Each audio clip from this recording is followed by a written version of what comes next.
High, আমি মিষ্টি। আজকে আমি বানাতে চলেছি একটি পনিরের রেসিপি। সো হ্যালো এভরিওয়ান, তোমরা সবাই কেমন আছো? আশা করছি ভালো আছো।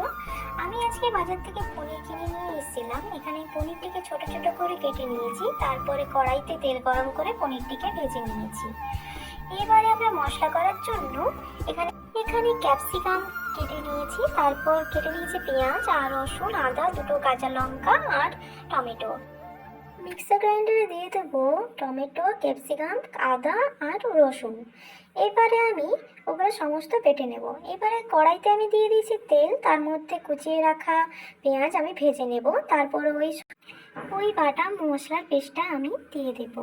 এবার একে একে নুন, হলুদ গুঁড়ো, জিরে গুঁড়ো, লঙ্কা গুঁড়ো আর ধনে গুঁড়ো, এবার দিয়ে দেব চিনির গুঁড়ো। চিনিটা দিলাম এই কারণে যাতে একটু কালার আসে। এবার আগের থেকে আমি কাজু বেটে রেখেছিলাম, সেটাও এবারে পেস্টটা দিয়ে দেবো। এবার সুন্দর করে মশলাটা আমি ভাজতে থাকবো যতক্ষণ না তেল ছাড়ছে। তেল ছাড়লে বুঝবেন মশলাটা আমার ভাজা হয়ে গেছে। তারপর আমি এখানে ডুমো করে কেটে নিয়েছিলাম আলু, সেটাকেও আমি ভেজে নিয়েছিলাম। আলুটা অপশনাল, আপনারা চাইলে নাও দিতে পারেন। এবারে আমি আলু আর পনির দুটোকে মিশিয়ে দেব। তারপর আমি আগের থেকে ভেজে রেখেছিলাম মটরশুঁটিটা সুন্দর করে মেশানো হয়ে গেছে। এরপর আমি দিয়ে দেব জল। জলটা যখন মরে আসবে বুঝবেন আপনার রান্নাটি হয়ে গেছে।